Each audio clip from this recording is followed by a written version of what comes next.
नमस्कार साथियों, एक बार पुनः आपका साइकोलॉजी की क्लास में स्वागत है। देखिए, हमारा टॉपिक चल रहा था समायोजन। मनोविज्ञान में हमारा जो टॉपिक, इसका एक भाग पढ़ रहे थे हम, शिक्षा मनोविज्ञान। शिक्षा मनोविज्ञान, और उस शिक्षा मनोविज्ञान में हम पढ़ रहे थे समायोजन।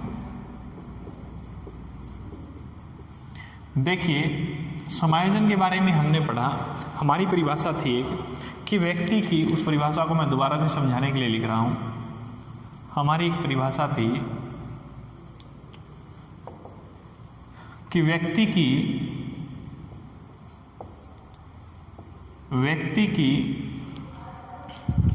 जब स्वाभाविक इच्छा की, व्यक्ति की जब स्वाभाविक इच्छा की व्यक्ति की जब स्वाभाविक इच्छा की पूर्ति नहीं होती है, स्वाभाविक इच्छा की पूर्ति नहीं होती है, व्यक्ति की जब, दोबारा से देखिए इसको, परिभाषा में ही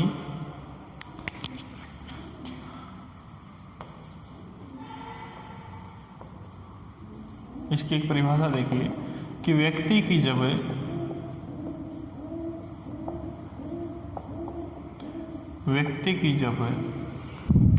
स्वाभाविक इच्छा की, व्यक्ति की जब स्वाभाविक इच्छा की पूर्ति नहीं होती है, स्वाभाविक इच्छा की पूर्ति नहीं होती है, स्वाभाविक इच्छा की पूर्ति नहीं होती है, तो धीरे धीरे वह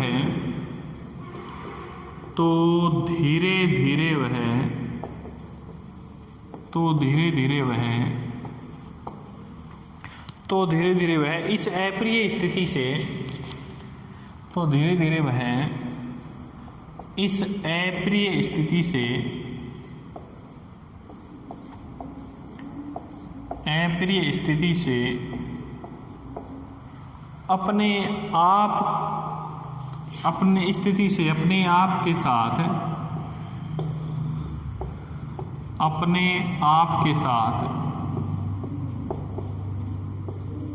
अपने आप के साथ समझौता कर लेता है,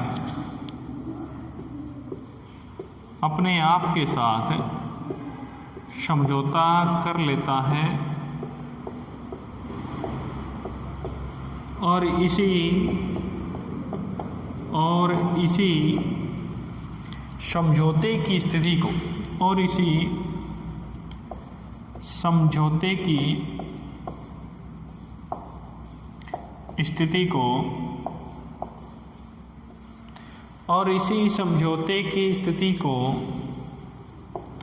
मनोविज्ञान की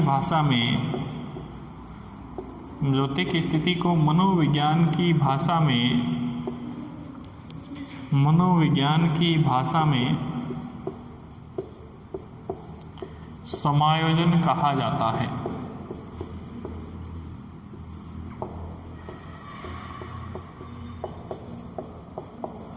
देखिए साथियों, मैंने दो ही बात बताई आप लोगों को कि एक तो हमारे पास है इच्छाएं, पहला है हमारे सामने इच्छाएं, और दूसरा है हमारे सामने आवश्यकताएं। और वो ही मैंने आपको अभी बताया अभिप्रेरणा सूत्र के आधार पर। पिछले वीडियो में मैंने आपको बताया अभिप्रेरणा सूत्र के आधार पर। अभिप्रेरणा सूत्र के आधार पर प्राणी की कुछ आवश्यकताएं होती हैं, उन आवश्यकताओं को पूर्ण करना चाहता है प्राणी। तो इस सूत्र के आधार पर देखिए, m बराबर n plus d plus i। m यानी मोटिवेशन, n का अर्थ है नीड, d का मतलब है ड्राइव, i का मतलब है इंसेंटिव। मोटिवेशन हमारा है अभिप्रेरणा,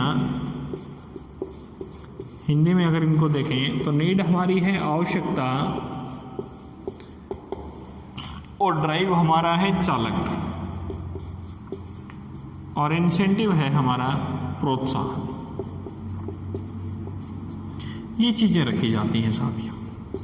अब प्राणी की आवश्यकता है, मैंने कहा कि आपकी जो प्राणी की इच्छाएं जो हैं और प्राणी की आवश्यकताएं हैं उनको दो रूपों में रखा जाता है, एक तो सामान्य रूप में और दूसरा इसका जो रूप है वो है विशेष रूप में।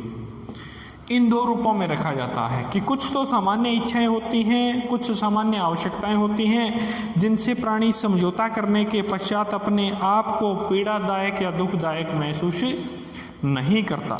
लेकिन कुछ विशिष्ट इच्छाएं होती हैं प्राणी की, कुछ विशिष्ट आवश्यकताएं होती हैं जिनसे प्राणी समझौता नहीं कर पाता और समझौता नहीं कर पाने की स्थिति में प्राणी अपने आप को कुंठा की स्थिति में, प्राणी अपने आप को भगनासा की स्थिति में, प्राणी अपने आप को दबाव की स्थिति में, प्राणी अपने आप को द्वंद्व की स्थिति में ले जा करके अपने आप के साथ शारीरिक रूप से, सामाजिक रूप से, सामूहिक रूप से हर तरफ से परेशान रहता है।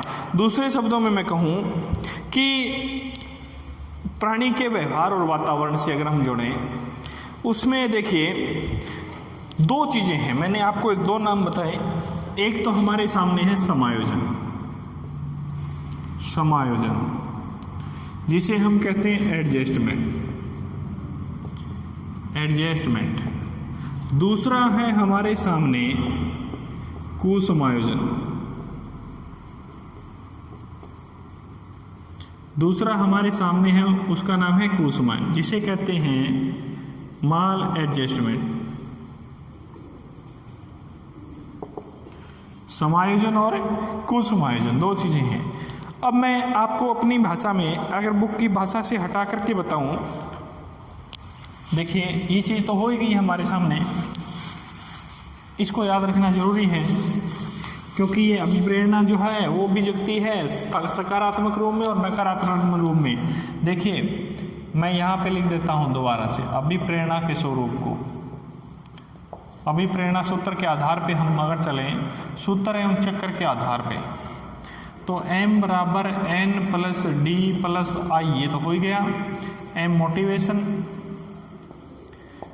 n का मतलब नीड, डी का मतलब ड्राइव और आई हमारा हो गया इंसेंटिव। ये हो गया। अगर दूसरा आधार हम इस अभिप्रेरणा चक्र के आधार पे इसको समझें तो साथियों ये इस तरीके से रहेगा। देखिए ये हमारा क्या है, सबसे पहले नीड, फिर है हमारा ड्राइव और फिर तीसरा है इंसेंटिव। ये हमारा अभिप्रेरणा चक्र है। और क्वेश्चन आया था पिछली बार इसी के बारे में कि अभिप्रेरणा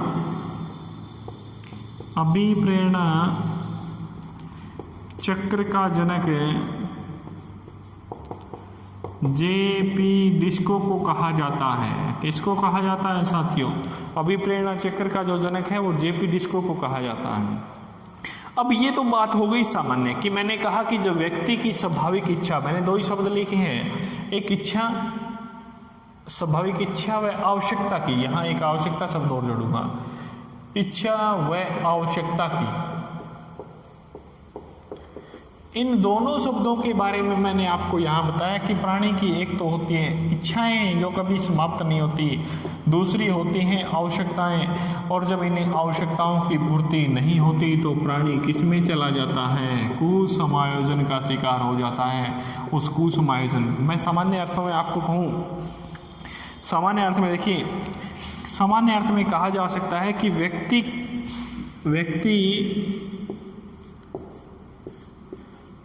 वातावरण में अपनी आवश्यकताओं के साथ, वातावरण में अपनी आवश्यकताओं के साथ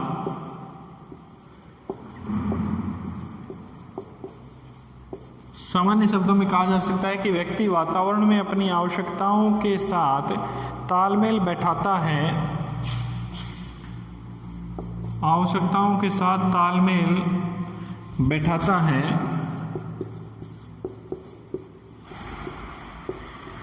अरे कहने का मतलब सामान्य रूप में तालमेल बैठाता है तो समायोजन कहलाता है। तालमेल बैठाता है तो समायोजन कहलाता है।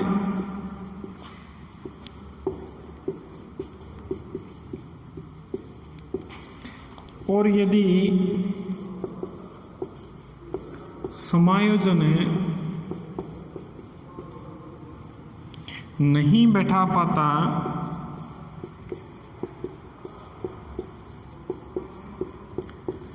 तो प्राणी कुसमायोजन का, तो प्राणी का जो स्वरूप है, तो प्राणी का स्वरूप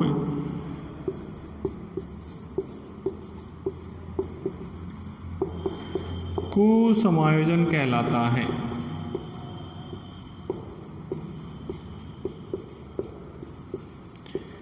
यही है जब प्राणी किसी दबाव में आता है, प्राणी की जब इच्छाओं की पूर्ति नहीं होती, प्राणी की जब आवश्यकताओं की पूर्ति नहीं होती, तो वह अपने आप को कुसमायोजित महसूस करने लगता है। उसके सामने अनेकों ऐसे द्वंद्व पैदा हो जाते हैं।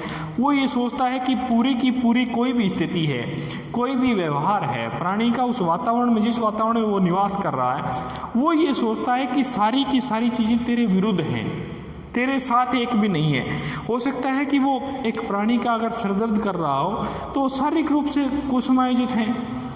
अब देखिए हर तरीके से समायोजित कुसमायोजित होता है प्राणी। एक तो शारीरिक रूप से, दूसरा मानसिक रूप से,